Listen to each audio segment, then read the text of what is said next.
From the Edge of the Web studios, here's what we're looking at this week. So last week we talked to Susan Winograd. We talked a lot about social media ad spend, and this week we are certainly focusing continually on the social marketing side of things. From Search Engine Journal by Cassie Gillette. 3 tips to add context and drive engagement to your social media content. This is a really good article, and they have some great information that comes out regularly in regards to a lot of different specialties in the digital marketing front. But to start off with social media engagement hovering around below, actually, 0.1%. Networks are showing more ads than ever. Organic social visibility is in a continuous decline, and social media does not seem that lucrative of a marketing channel that it once was. And we talked about that with Susan last week. However, user bases are growing. Customers are using social to interact with brands, and more importantly, social is having an impact on purchasing decisions. So there are 3 tips that she actually brought to bear of how best to use and develop better engagement. One was go beyond the headline. Copy the post title and throw a little bit of social update there. Is that enough? No. The problem is you need to have more and more engagement, more and more content. So you should share things like quotes, statistics, challenges, and solutions. Deepen your content in your social engagement. Those are the things that people are looking for. Secondly, making a better use of imagery, being able to not just move images. I mean, images are the hook. Images are the connection from an emotional standpoint, but don't go stock. Use your own words, add some motion to the images, and more importantly, add a voice. Use your images as part of your brand identity. Don't disregard literally how valuable those images are. But before we get to the third point, I want to swing back around to Glenn and get your take on this article, Glenn. Yeah, no, I think it's really relevant to what's going on right now because there's so much noise out there in social, and I think that's a big challenge for any and all of us who are doing any kind of digital marketing. The thing to remember, and what I like about the tips, is that if you kind of peel back the onion on that, what it's really going to is more authenticity. Mm-hmm. And I think that's an area where we all need to be thinking about. Whether it's at our brand level, whether it's at our employee level, is the authenticity around things, because it really speaks to trust.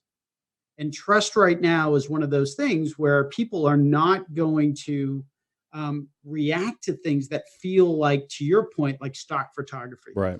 Lack of trust, right? Because, clearly that's not the person, or that looks almost overproduced.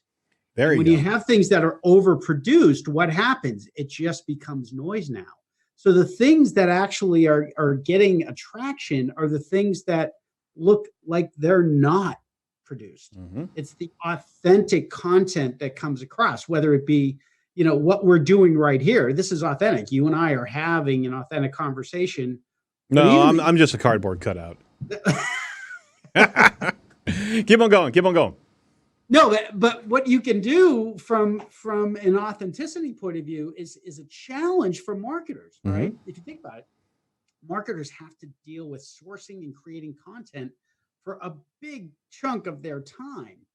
And so that's where I think you can also leverage your employees, because your employees as content creators is something that's just being introduced now with a lot of companies. And authenticity is not scalable. And that's at the true heart of this, is that stock photography, you can get stock photography. And the whole stock concept, I like that as just an analogy.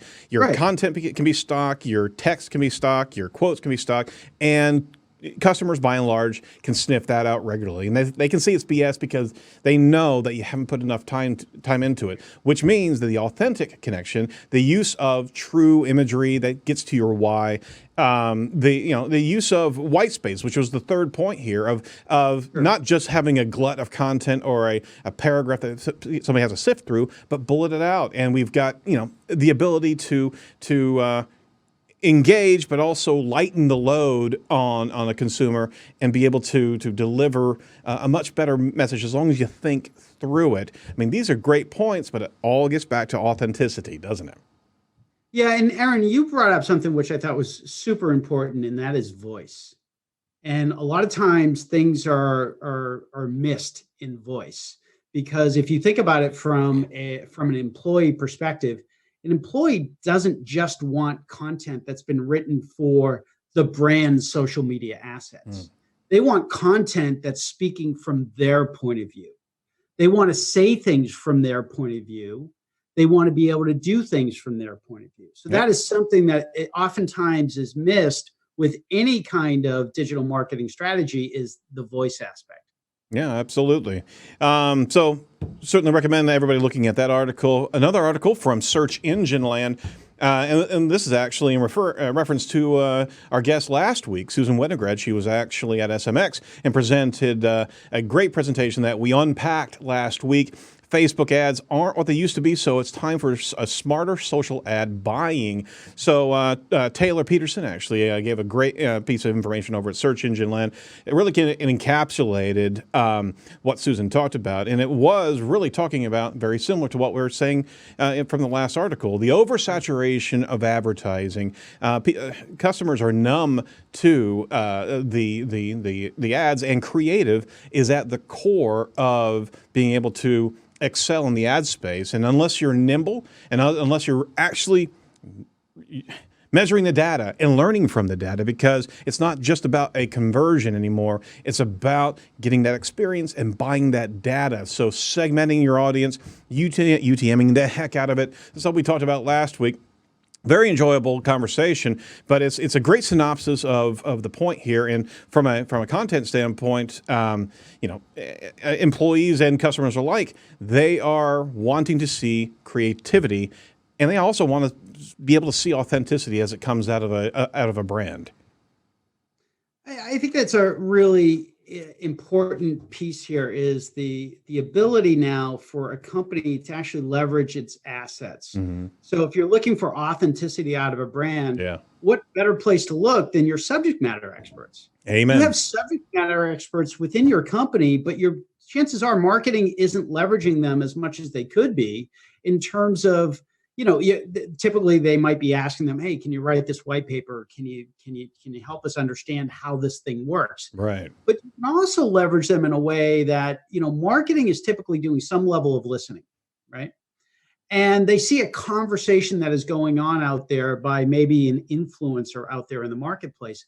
Why not ask your subject matter experts to jump into the conversation, to add some comments, to connect with that person? Absolutely. And then what you could do is you could get your rank and file employees to actually amplify that by maybe sharing that or retweeting that, or wherever that conversation exists.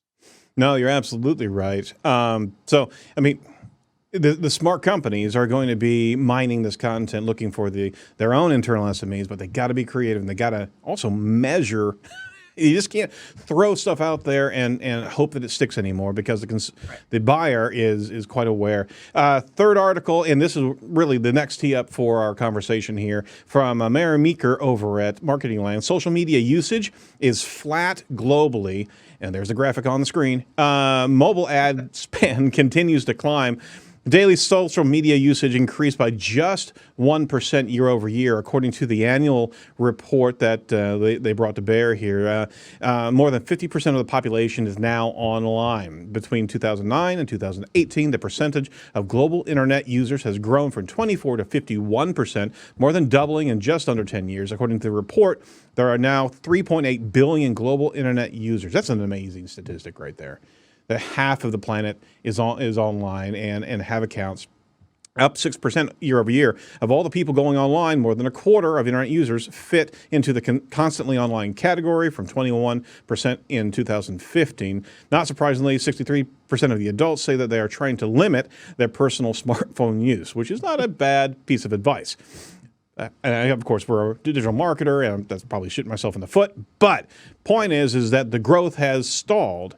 And pretty much, and we were talking right before the show, anybody who's going to be online is already online. Right, Glenn? Yeah, and if you think about it, if you think about the total addressable market for social media platforms is in the billions, Yeah. and they've already got billions of users, how much more growth are you going to get out of that? But I think that's actually less relevant. I think the question is whether or not your audience and your buyer is actually using social to gather information about their buying decisions.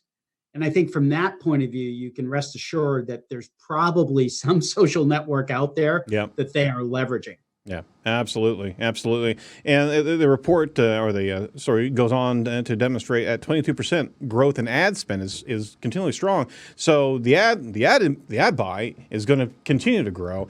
And you're also, I mean, if we tie this into the previous article, consumers are more and more numb to the lookalike type of advertising. So we have an environment right now that consumers are savvy.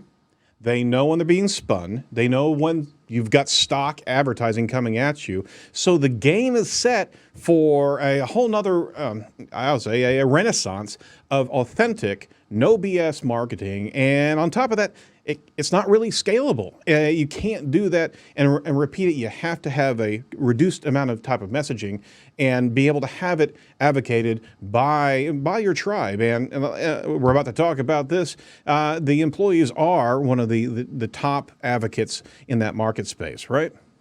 Well, they're both advocates and they're also content creators unto themselves. Yep. And I don't think we should discount or forget that because, to your point earlier, it's very hard to be scalable from authentic content when you're a marketing department of 1, even 5 or 10. Even when you go to an agency, there's only so much capacity that any group is going to have. Got it. But when you extend that out to your employees and you actually embrace your employees also as content creators, that just opens up a whole new world for you. Roger that. Roger that. So wrapping up with our stories right here, you certainly want to join our Edge newsletter where you're going to be able to get all this authentic content on a regular basis. So go over to edgeofthewebradio.com and be able to sign up to the newsletter right there at the top of the page, or you can text to the number 22828. I'll throw this on screen as well, the word Edge Talk, and you can sign up right from your smartphone. Don't do it while you're driving, please.